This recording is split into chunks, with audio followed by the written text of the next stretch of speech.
আমি আপনাদের সাথে আজকে আমার অ্যাংজাইটি রিকভারের কীভাবে রিকভার হলাম এটার হিস্টোরি শেয়ার করবো, বা কীভাবে ফেসে গেলাম এই সমস্যা। আমি 2023 সালে এপ্রিল মাসে মালয়েশিয়াতে আসি। আসার পরেই আমার ভিতরে বিভিন্ন ধরনের চিন্তা আইতেছে। চিন্তা তো স্বাভাবিক, মানুষেরা আসে, চিন্তাটা দেখ ভিতর ক্ষতি করতেছে, আমি আর বুঝি নেই। বুঝতে গেলে কিন্তু এই সমস্যাটা মানুষের না বুঝে ফাঁসে, বুঝলে কি আর কেউ ফাঁসলো এখনই। বিভিন্ন ধরনের চিন্তা আইতেছে চিন্তাতে আমার ভিতরে ক্ষতি করে যায়, আমি কিন্তু বুঝি না। আমার হাত পা কাঁপতেছে, গাম হইতেছে, স্বাভাবিকভাবেই নিছি সবকিছু স্বাভাবিক, কিতে থাকিব নিজে নিজে। তো এইভাবে যত দিন যায় দেখতেছি যে অবস্থা আরো উন্নতি হইতেছে, খারাপ হইতেছে, অবস্থা কোনো উন্নতি পাইতেছি না। একটা আনন্দ আছে না ভিতরে, আনন্দগুলো আর পাইতেছি না। শরীরের ভিতরে একটা যে ফিলিংস, আনন্দ এগুলার পাইতেছি না।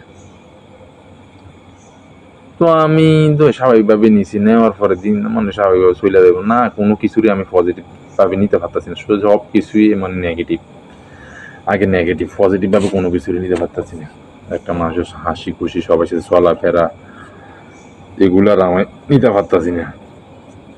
এমনি চলতেছে 5 মাসের মতন এভাবে চললো। চলার পরে 4-5 মাসের সময় আমার অবস্থা এত খারাপ হয়েছে, আমি বলার বাইরে। কেমনে সহ্য করছি একমাত্র উপরওয়ালা ছাড়া আর কেউ জানতো না, আর নিজে জানি আর কি। আর কেউ বলতে পারতাম না এই কষ্টের কথা। কেউ যারা আক্রান্ত হয় তারা বলবো, যারা না হয় তারা কোনোদিনও বলবো না। আর 1000বার বল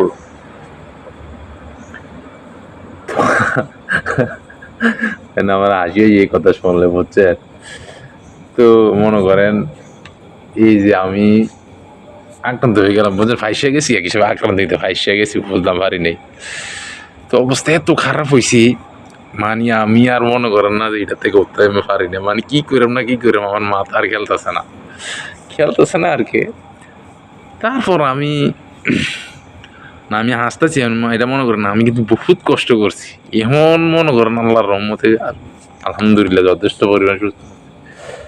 মনে করেন এটার কথা বললে আমার আইসুটা যাবে, হচ্ছে কি কম। আমার হাত থেকে মাথা পর্যন্ত দিলে আমার নাচাতে শেষ। আমি শান্তি নাই আমার ভিতরে, কোনোভাবে আমি শান্তি অনুভব করতে পারি না। শান্তি কি করে আমি পারি না যে এখান থেকে এমন উড়াল দিয়ে যাই এক জায়গা ওই জেলে আমি শান্তি পাবো একটু। এই ডর আমার ভিতরে কেমে দেবে, এত পরিমাণ ডর আমার ভিতরে বলার বাইরে।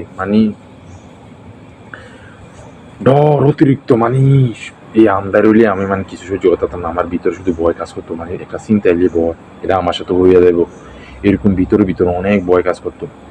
তো ভয় কাজ করতে আমি তো এবার আমি যেন সিমটমস গুলা দেখা দিত, তখন তো ইউটিউব আর গুগল এগুলোর থেকে আরো বেশি হয়ে যেত, আরো বেশি অতিরিক্ত, লগে দেরি নাই, মনে করেন সাথে সাথে আরো বেশি রিয়েকশন দিলে তো শরীরে ভিতরে। এর কি রিম উঠতেছে কি, আমি সুস্থ মানুষ আইলাম, আমি তো এর দূরে চিন্তা করতেছি যে ওই টাইমে আমি সুস্থ মানুষ আইলাম, কি হইতেছে আমার সাথে, আমি জিনিসটা বুঝতে পারিনি। তারপর এইভাবে গেল। যাওয়ার পরে আমি বাড়িতে বললাম এইভাবে আমার সাথে সমস্যা। বাবা মনে কি সুস্থ মানুষ, কেউ কিছু করলো নাকি তো আব্বু বললো যে দেখানোর পরে কবিরাজ তো বলবে, আমাকে বুঝি কবিরাজ তো বলবে। আর তো এখন এটা কবিরাজের সমস্যা, ওই টাইমে যা হয়েছে কবিরাজ সাবজেক্টটা বাদ। তারপর আমি এমনি ইউটিউব ঘুরতে মিলনদার ভিডিও দেখছি। মিলনদার ভিডিও দেখার পরে মিলনদার যে সিমটমস গুলোর কথা বলতেছে ভিডিওর ভিতরে, এগুলো সবগুলো আমার সাথে মিল্লা গেছে। মিল্লা দেওয়ার পরে এগুলো আমার সাথে হইতেছে, বুঝছেন, যে বিষয়গুলো কইতেছে সবগুলো সিমটমে, আমার সমস্যা যতগুলো সিমটম আছে এগুলো আমার সাথে হইতেছে। আরে তারপর মিলনদার নাম্বারটা এমনি ফাইলাম, দেখলাম অনেক রোগে সুস্থ মুস্থ হইতেছে। খাওয়ার পরে আমি মিলনদারে সাথে যোগাযোগ করলাম। যোগাযোগ করার পরে তার সাথে আমি কি বলতাম, আমার এখন আমি দাদা জানে, আমি দাদার সাথে ফোন দিয়ে কয়েকদিন কাঁদছি। আমি এখন হাসি আর একটু হাসি খুশি, আমি তো প্রচুর কাঁদছি, বুঝছেন, কান্দা আর কি কান্দা আমার শেষ নেই। তারপর তাদের সাথে কথা বল, দাদা আমার বললো, আরে ইনশাল্লাহ কিছু না বস, ছেড়ে চলে যাবে সময় মতো, টেনশন নিও। তাদের সাথে ইনশাল্লাহ যোগাযোগ করার পরে কষ্ট করছি অনেক, আমি এগুলো বলতাম মানে এগুলো মন হইলে আমার অনেক কষ্ট হয়, বুঝছেন কি কইরা, যেটা সত্যি কথা যেটা মানে এখন যদি এটা এখন তো সমস্যা নেই, চিন্তাগুলো আইয়ে না আমার খুব খারাপ লাগে দিনগুলা, মানুষ কতটা কষ্ট করে।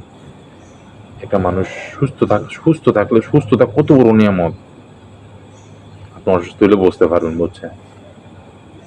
তো মনে করেন দাদার সাথে যোগাযোগ করলাম, যোগাযোগ করার পরে দাদা বললো বস এগুলো চলে যাবে, সমস্যা নেই। তবুও আমি কত কান্দা কাটি দাদার সাথে, তো দাদাকে বস ঠিক হয়েছে, দাদা অনেকভাবে বুঝেছে আমারে, তো বোঝানোর পরে মানায় নিলাম, নিজের সাথে যুদ্ধ করলাম। আসলে যুদ্ধ তো করতে হবে, এটাতে বাড়িতে কোনোভাবে থাকা সম্ভব না, লাইফ একটাই, এতে বাড়িতে যত কষ্টে হোক। তারপর তো আমি তো মাথাতে একটি রাখছি, এটা থেকে আমি বারোমি যে এমনি হোক এটাতে বাড়িতে হবে, কারণ এটা কোনো লাইফ নেই।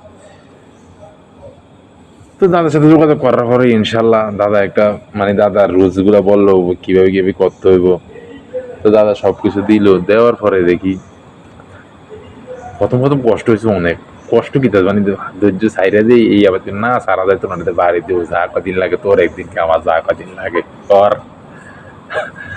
তারপর আমি ইনশাল্লাহ এমনি আস্তে আস্তে 1-1.5 মাস পরে মোটামুটি একটু লাইনে আসছি, লাইনে আসার পরে